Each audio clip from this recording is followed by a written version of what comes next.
Alors bonjour et bienvenue sur l'espace dédié au site mécaniqueuniverselle.net, le site qui se propose de démontrer que l'humanité, de façon rationnelle, que l'humanité, dans son ensemble, évolue vers son ultime perfection. Le phénomène humain, entre le moment où il s'est séparé des autres primates, où il s'est distingué de la nature pour s'avancer vers le monde de la culture que nous connaissons. Donc il y a déjà des millions d'années au fond, et puis plusieurs centaines de milliers d'années pour notre évolution, pour notre progression. Depuis cette période, depuis ce moment, nous évoluons dans un sens bien précis, selon mon analyse. Et ce sens, c'est la constitution d'un paradis terrestre. Nous construisons, sans le savoir, un état de perfection. Alors, cet état de perfection, évidemment, il faudra encore quelques siècles d'évolution.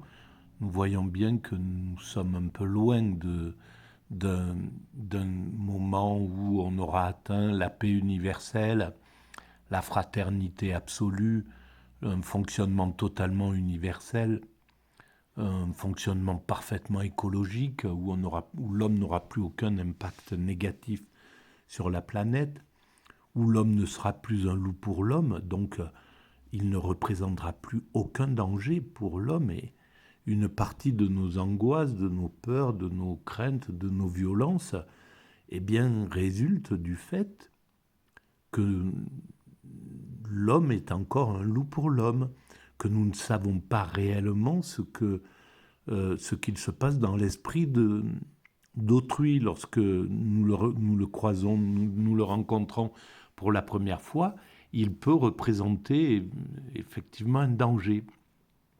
Eh bien, tout ça, ça sera réglé. Donc, si l'esprit humain n'a plus de crainte, parce qu'il a résolu en fait tout ce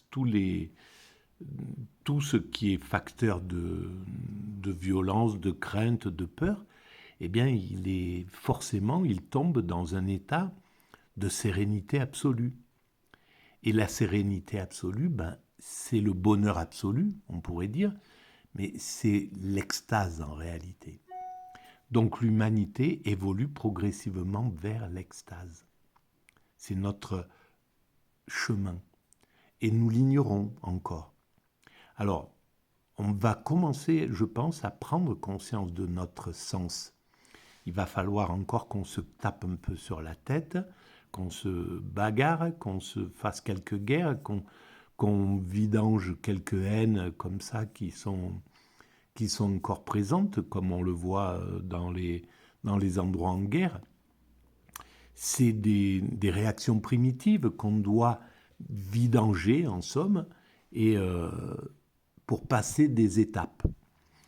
Malheureusement, on n'a pas encore trouvé des moyens plus intelligents, enfin, de résoudre les conflits. Bien souvent, on les connaît, les moyens. C'est la diplomatie, c'est le dialogue, c'est le respect mutuel, c'est la capacité à voir l'autre, à entendre quand on lui marche sur les pieds,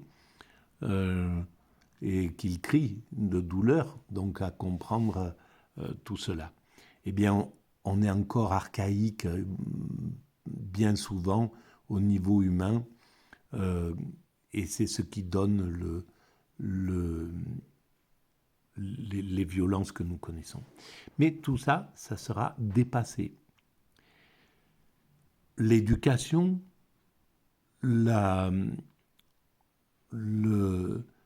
psychologie, le travail, les soins psychologiques, peut-être les soins, peut-être l'évolution, l'utilisation de la génétique, je ne sais pas, du travail sur le gène, je ne sais pas, peut-être ça, peut-être simplement euh,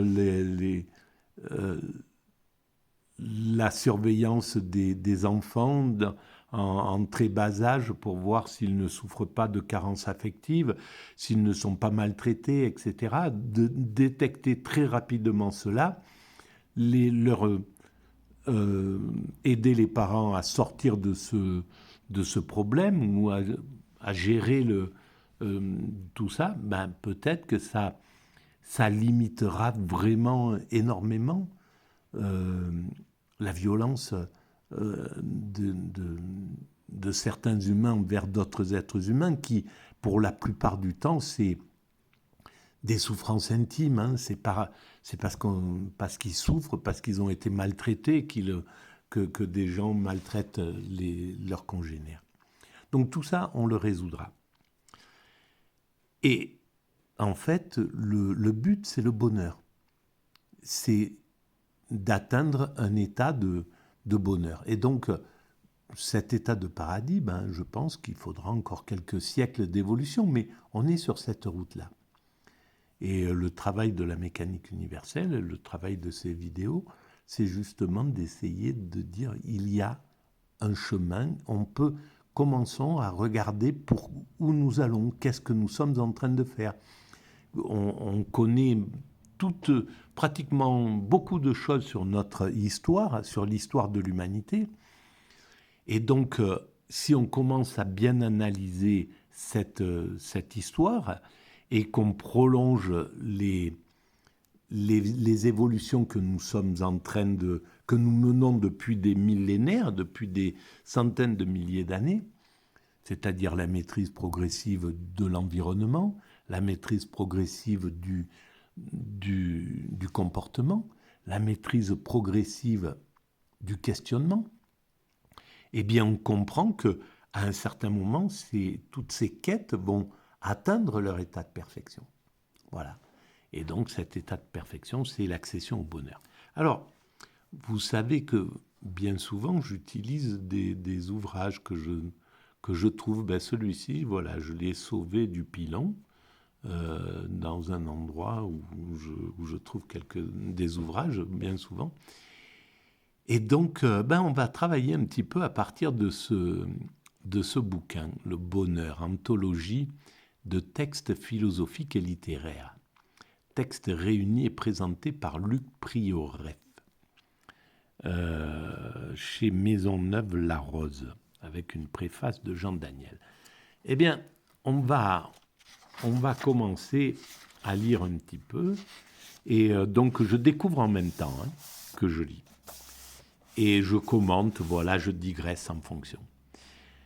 Alors, on va commencer à lire. Préface. Indispensable illusion. Le bonheur, c'est la durée. La joie, c'est l'instant. Il n'y a pas de bonheur sans plénitude, sans continuité. À la limite, il incarne le temps.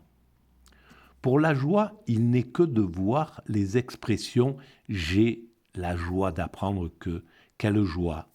C'est l'instant, le fugace, l'éphémère. Aimer ce qui va disparaître. Alors, c'est, par exemple, la joie pour Spinoza, c'est dans la durée, évidemment. Et l'extase, c'est la joie. Et la joie, c'est vraiment une sensation puissante qui est là. Donc après, c'est que des questions de termes. Bien entendu que pour Jean Daniel, pour lui, la joie, c'est ça. C'est quelque chose de fugace, de bref. Mais la joie, elle peut s'apparenter, comme en parle justement Spinoza, au bonheur. Et quand on a fait l'expérience de l'extase, comme ça a été mon cas, de façon accidentelle, au tout début de la mécanique universelle, je relate cette expérience sur le site mécaniqueuniverselle.net, vous pouvez aller le lire. Quand on a fait cette expérience de l'extase, on comprend que c'est un état de joie, c'est un état physique, c'est physique.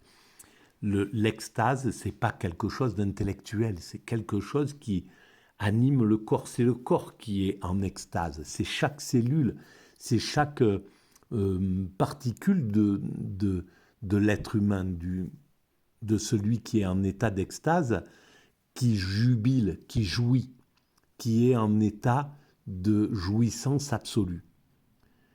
Et donc, et c'est le bonheur absolu qu'on pourrait dire, bonheur absolu, joie, extase, c'est la même chose pour moi. Je le range dans la même sensation, mais c'est une sensation. Et c'est très important de comprendre que le bonheur, c'est une sensation. C'est pas quelque chose dont on... c'est pas un outil de dissertation, bien entendu. Il faut réfléchir, analyser, etc., etc. C'est le propre de l'homme d'essayer de comprendre. Mais en réalité, si nous allons vers l'extase, si l'humanité évolue vers sa perfection, l'extase, c'est pour vivre la sensation de l'extase. En réalité, nous sommes sur cette terre, tout ce que nous faisons, c'est dans la quête des sensations. Tout revient au niveau de la sensation. C'est-à-dire, soit je vais travailler pour écarter de moi les sensations de douleur, d'angoisse, de peur, d'inconnu, etc. Donc je veux comprendre le monde pour enlever les mauvaises sensations liées à l'inconnu, les angoisses liées à ce que nous ne comprenons pas. Donc même le chercheur, même le scientifique qui cherche, eh bien en fait c'est pour les sensations qu'il cherche. C'est pour ressentir d'abord le plaisir quand il va avoir une découverte, quand il arrive à Eureka. Là, il y a un soulagement inouï, il y a une sensation incroyable. C'est cette sensation qui est cherchée. La sensation d'atteindre l'Annapurna, c'est le haut du sommet, c'est pour la sensation qui est recherchée. L'amour, c'est pour la sensation qui est recherchée dans l'autre. Même si c'est la sensation du bonheur d'être à côté de la bien-aimée ou du bien-aimé. Juste d'être à son contact, sans parler de l'orgasme ou des niveaux de sensation supérieurs. Mais tout est au niveau de la sensation. Voilà. Quelle angoisse, mais quelle intensité. Le jouisseur, l'homme pressé, mais aussi le tuberculeux, le sidéen, le cancéreux vivant dans l'instant. Ils n'aspirent pas à une âme immortelle, mais comme le poète Pindare, ils épuisent le champ du possible. Ils connaissent l'extase de la jeune religieuse de Diderot en attente d'ordination. Joie, pleurs de joie, dit Pascal. Saisir l'instant, apprivoiser la joie, ni l'une ni l'autre chose n'est possible. Bref, la joie, c'est le contraire du temps. Bon, là, c'est une démonstration de toutes les connaissances. Pindare, je connais bien Diderot, je connais bien Pascal, etc., etc. Mais ça ne parle pas vraiment, véritablement pour moi, du bonheur dans sa simplicité. Le bonheur, lui, est un vorace serein. Il a besoin de la durée pour se déployer. Tous ces termes ne me conviennent pas. Vorace, serein. Le bonheur, c'est quelque chose qui s'impose à soi. C'est pas quelque chose qu'on va chercher. On construit, on cherche à atteindre le bonheur.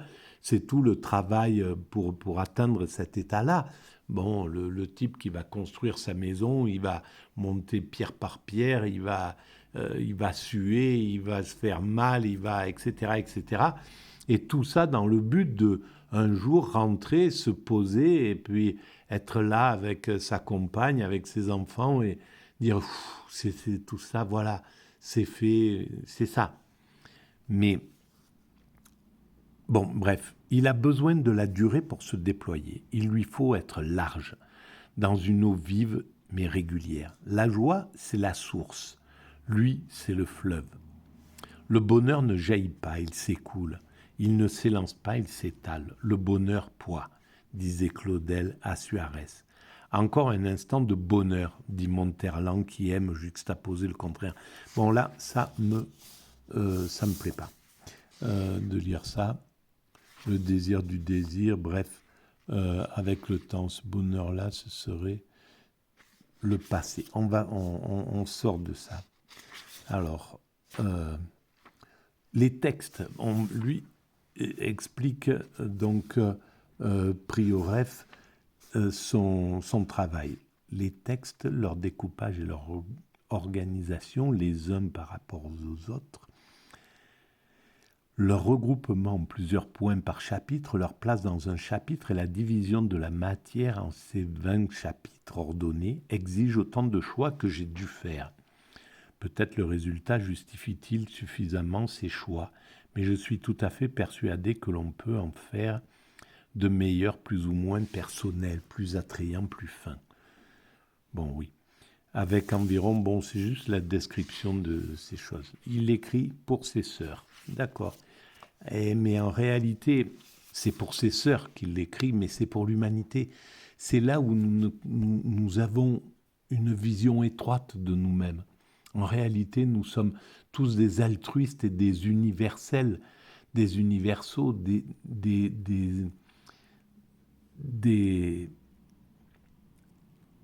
altruistes, parce qu'en fait, tout ce que nous faisons, même si on croit qu'on le fait pour sa petite famille, pour sa chérie, pour son clan, pour ses copains, pour son village, pour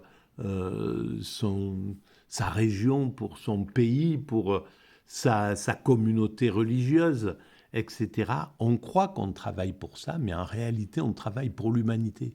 Parce que tout reste pour l'humanité. Ce qui est pérenne dans l'évolution, c'est l'humanité.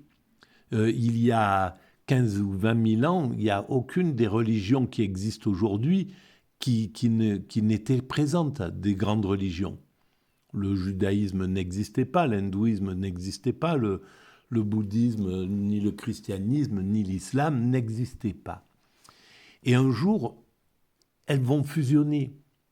Dans quelques siècles, je pense, c'est ma conviction, ça aura fusionné comme il y a 1500 ans, la France n'existait pas. C'était des fiefs, il y avait des petits princes qui tenaient telle région, voilà, le Languedoc, la Bretagne, machin, etc. Chacun avait son petit truc, et puis il y a un moment, quelqu'un a unifié de façon difficile, ça a pris du temps pour unifier, pour devenir la France, par exemple, pour parler de la France. Mais c'est valable pour la Suisse, c'est valable pour le Bénin, c'est valable pour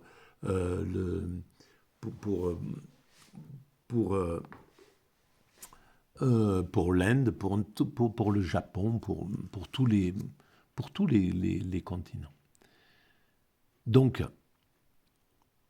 cet état de fusion progressive nous montre que ceux qui travaillaient pour leur clan il y a 10 000 ans, là où je suis, en Auvergne, là, il y avait des gens qui travaillaient et qui avaient la conviction qu'ils travaillaient pour leur clan, qu'ils étaient là et que c'était vraiment pour ça. Ben non, ce qu'ils ont laissé, ce qui reste, peut-être les pierres taillées, je ne sais pas, eh bien, ça sert à l'humanité. Ce qu'ils ont planté comme arbre ou fait comme décor dans le paysage, eh ben c'est d'autres personnes, c'est d'autres groupes qui en profitent. Donc en réalité,